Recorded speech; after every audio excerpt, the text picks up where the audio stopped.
Hello दोस्तों, bridge construction institute में मैं इंजीनियर गौरव सौ कॉर्पोरेट ट्रेनर आप सभी का स्वागत करता हूं। अब तक हमने ओपीसी ग्रेड 33, 43, 53 के बारे में जान लिया। ये क्या होते हैं, कहां हम इसे यूज करते हैं। उसके बाद हमने जाना कि हाइड्रेशन ऑफ सीमेंट कैसे होता है, केमिस्ट्री ऑफ सीमेंट भी जान लिया। अगर आपने ये दोनों वीडियो नहीं देखा है तो मैं आपको सजेस्ट करूंगा पहले आप जाइए वो दोनों कंप्लीट वीडियो देखिए, उसके बाद आप इस वीडियो पे आगे बढ़िए।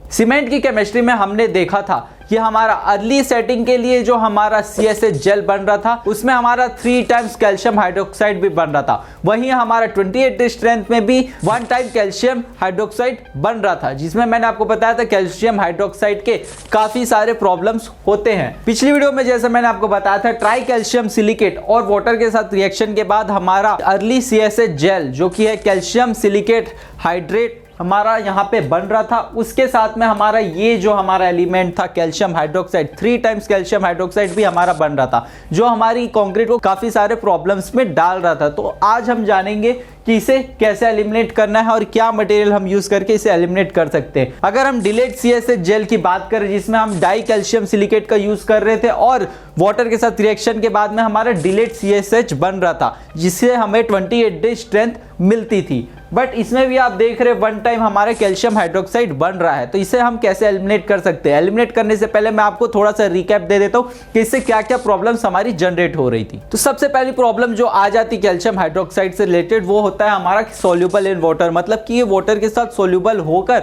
हमारी कंक्रीट को पोरस बना देता है, जिससे कि हमारा कंक्रीट बाहर इन्वायरमेंटल फैक्टर्स जैसे कि हमारा CO2, वाटर, मॉइस्चर ये सब के कांटेक्ट में आ जाता है, जिससे हमारा स्ट्रक्चरल स्टील वीक होने लगता है। इसके बाद हमारा रहता है इंग्रेस ऑफ क्लोराइड्स, जिसकी वजह से भी हमारे स्टील बार्स में करोजन हो सकता है। इसके बाद में हमारा रिएक्ट विद सल्फेट्स, जैसे कि आप सभी को पता है जो ग्राउंड वाटर हम यूज करते हैं कंक्रीट बनाने के लिए उसमें हमारे काफी सारे सल्फेट्स मौजूद होते हैं। सल्फेट्स की वजह से हमारी कंक्रीट में क्रैक्स डेवलप होने के चांसेस बढ़ जाते हैं। इसके बाद हमारा CO2 जो कि एटमॉस्फेयर में पॉल्यूशन की वजह से मौजूद है, जिसकी वजह से भी जो हमारे स्टील बार्स है उस पर करोजन की प्रॉब्लम्स देखने को मिलेगी। और लास्ट पॉइंट हमारा आ जाता है एक्टिव सिलिका के साथ रिएक्शन, जो हमारे एग्रीगेट में सिलिका मौजूद रहता है उसके साथ अगर ये रिएक्ट करता है तो हमारे कंक्रीट की स्ट्रक्चर को वीक कर देता है, क्योंकि ये क्रैक्स डेवलप करने में काफी ज्यादा मदद करता है। तो इतने सारे प्रॉब्लम्स को हमें एलिमिनेट करना है और इसे एलिमिनेट करने के लिए साइंटिस्ट ने खोजा एक ऐसा मटेरियल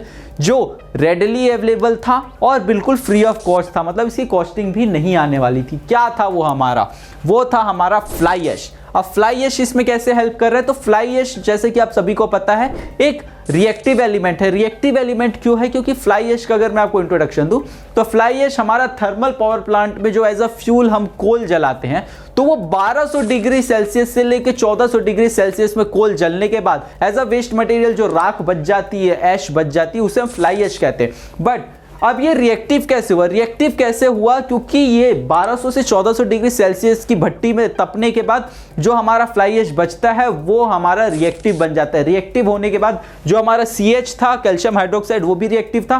तो ये दोनों का जब हमने रिएक्शन कराया तो देखा कि इसकी वजह से हमारा सेकेंडरी CSH बन रहा था। प्राइमरी CSH कैसे बन रहा था? प्राइमरी CH हमारा ट्राई कैल्शियम सिलिकेट और डाई कैल्शियम सिलिकेट दोनों के रिएक्शन से हमारा एक CSH जेल बन जा रहा था। बट हमें कैल्शियम हाइड्रोक्साइड को भी ठिकाने लगा था। अब ठिकाने कैसे लगेंगे? जब हमने फ्लाई ऐश मिलाया तो हमारा सेकेंडरी CSH जेल बनने लगा।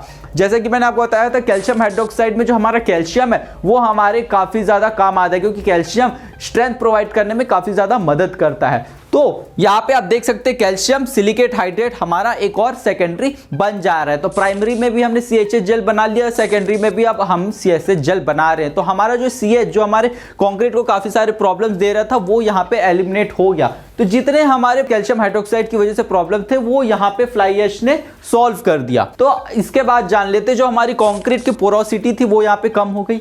इसके बाद में जो क्लोराइड और सल्फेट के अटैक्स थे वो यहाँ पे बंद हो गए और जो हमारा सल्फेट अटैक था जैसे मैंने आपको बताया वो भी बंद हो गया। और इसके बाद में जो एल्कली सिलिका रिएक्शन जो हमारे एग्रीगेट में एक्टिव सिलिका मौजूद होता था, जिसकी वजह से CH के साथ रिएक्शन करके हमारे कंक्रीट में क्रैक्स या दरारें पैदा होती थी, वो भी यहाँ पे प्रिवेंट होने लगी और कार्बोनेशन भी यहाँ पे खत्म होने लगा और पोरोसिटी भी कम हो गई। अब सिर्फ यही नहीं, ये सारे प्रॉब्लम्स तो एलिमिनेट हुए, बट इसके साथ साथ और सारे भी एडवांटेज इसके साथ मिलकर आए। जैसे कि हमारी जो कंस्ट्रक्शन की लाइफ स्पेन थी स्ट्रक्चर की, वो लगभग 120 साल की हो गई। इसके पहले जो भी हम स्ट्रक्चर बनाते थे वो 30 से 50 साल के लाइफ स्पेन के हिसाब से बनाते थे, बट अब हम कह सकते हैं कि इस सीमेंट से बना हुआ स्ट्रक्चर जो कि हमारा OPC 53 ग्रेड का था, इससे हमारी जो स्ट्रक्चर की लाइफ है वो लगभग 120 साल की हो गई। और जो हमारी पंपेबिलिटी थी कंक्रीट की, वो भी काफ़ी ज़्यादा अच्छी हो गई। अब अगर मैं इसका एक रिसेंट एग्जांपल दूं तो आप बुर्ज खलीफा तो जानते ही होंगे। बुर्ज खलीफा में आप सोच सकते हैं कि 800 मीटर ऊंचा वो हमारा बिल्डिंग है, वहां तक रेगिस्तान के बीच में आप कंक्रीट को पंप कैसे करेंगे? तो पंप करने में वहां पे हमारा मदद आया था फ्लाई ऐश को जब हमने कंक्रीट में वहां मिलाया था तो उसकी पंपेबिलिटी इतनी अच्छी हो गई थी कि उसे ऊपर तक पंप कर पाना काफ़ी ज़्यादा आसान हो गया। और अगर मैं आपको एक फैक्ट बताऊं तो बुर्ज खलीफा में जो कंक्रीट यूज हुआ है उसमें जो फ्लाई ऐश यूज होना था वो इंडिया ने ही प्रोवाइड किया था, तो ये इंडिया के लिए एक प्राउड मोमेंट भी हो जाता है। नेक्स्ट अगर बात कर लेते तो जो हमारा स्लम्प रिटेंशन था वो भी, उसका भी टाइमिंग काफी ज्यादा इंप्रूव हो गया। जैसे कि हमारी पंपेबिलिटी अगर बढ़ी तो यहाँ पे हमारा स्लम्प रिटेंशन भी काफी टाइम तक बढ़ेगा ही बढ़ेगा, ये डायरेक्टली प्रोपोर्शनल होने वाला है। इसके बाद हमारा जो इन्वायरमेंटल इंपैक्ट था, अगर मैं इन्वायरमेंटल के पॉइंट ऑफ व्यू से देखूं तो फ्लाई ऐश जो हमारा वेस्ट मटेरियल होता था जिसे हमें कहीं ना कहीं यूज करना था, फ्लाई ऐश क्योंकि हमारे पास पहले इसका कोई यूज नहीं होने की वजह से इसके काफी बड़े बड़े ढेर बनकर रखे रहते थे, जिसकी वजह से हमारा डस्ट पोल्यूशन साथ ही साथ हमारे एयर में और लंग्स में आ जाने की वजह से काफ़ी सारे प्रॉब्लम्स होते थे। तो इन्वायरमेंटल को काफ़ी ज़्यादा इंपैक्ट होते थे।